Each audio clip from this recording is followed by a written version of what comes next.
ሰላም እባላለሁ። ውልደቴና እድገቴ የአርሲዋ ዋና ከተማ በሆነችው አሰላ ከተማ ውስጥ ነው። ለቤተሰቦቼ የመጀመሪያ ልጅ ነኝ። አሁን የ20 ዓመት ወጣት ሆንም በዚች አጭር ዕድሜ ግን ከኔ አቅም በላይ የሆነና ፈጽሞ ልሸከመው የከበደኝን ነገር አስተናግጃለሁ።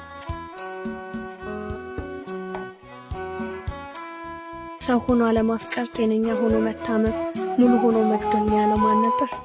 ማንም ይሁን ግን ትክክለኛ አባባል ነው።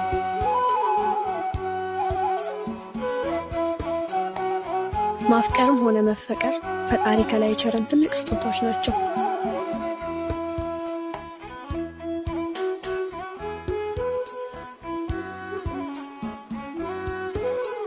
የኔ ፍቅር ታሪክ የሚጀምረው የ15 ዓመት ወጣት እያለሁ ነበር። በአንድ ነፋሳማ ቀን ከትምህርት ቤት በመመለስ ላይ ነበር።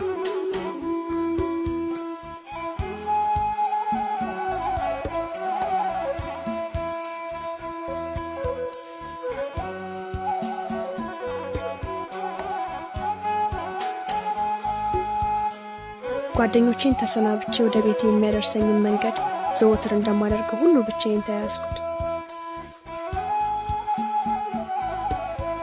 አንድ ቦታ ስደርስ አንዲት ቀና ያሉ እናት ልጄ የጫማሽ ማሰሪያ ተፈቷል፣ ጠልፎ እንዳይጥልሽ እሰሪው አለኝ። እሺ ብዬ ጫማዬን ላስር ጎንበስ ብዬ ደፍተሬን መሬት አስቀመጥኩት። ጫማዬን በወጉ አስሬ ሳልጨርስ ንፋሱ ደፍተሬን መሰቃቀለ። ውስጡ የነበሩትንም ወረቀቶች በየአቅጣጫው በታተናቸው። ጫማ ማሰሩን በጅምር ትቼ የተበታተኑትን ንብረቶችን ለመሰብሰብ ስሯሯጥ ከፊት ለፊቴ ግማሾቹን ወረቀቶች እየሰበሰበልኝ ያለ ልጅ ተመለከተ። አሯሯጥሽ አይደል? የታባቱ ያስኩልሽ። ወደ እኔ ቀረበና በፈገግታ አሯሯጥሽ አይደል? የታባቱ ያስኩልሽ ብሎ ወረቀቶቹን አቀበለኝ። ልጁን ሳይ ውስጤ በጣም ደነገጠ። ምን እንዳስደነገጠኝ ግን አላውቅም ነበር። ግን ልቤ ሁሉ መታ ጀመር። አመሰግናለሁ ብዬ በአጭር ቃል ወረቀቴን ተቀበልኩ። ወደዛ ቆንሽ አብረን እንሂድ ብሎኝ ጉዞ ጀመረ። መላኩ ይባላል። የነርሲንግ ተማሪ ነው። መላኩ ይባላል። እድሜው 20 እንደሆነና የነርሲንግ ተማሪ እንደሆነ ነገረኝ። በጣም ቆንጆ ነው። በተለይ ፈገግታው ልብ ይማርካል።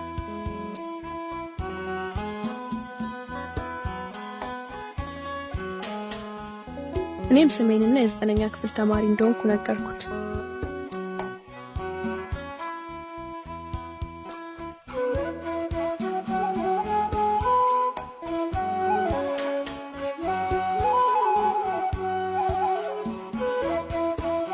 እየተጫወትን ስንጓዝ ቤቴ ደረስኩና ስልክ ተለዋውጠን ተለያየ። እሱ የሞባይል ስልክ ቢኖረውም እኔ ግን የቤቴን ስልክ ቁጥር ሰጠሁት።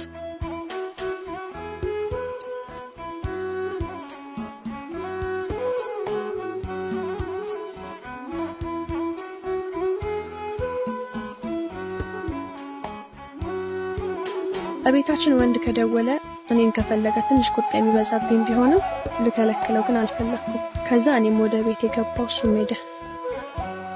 ከዛ በኋላ ሐሳቤ ሁሉ እሱ ሆነ።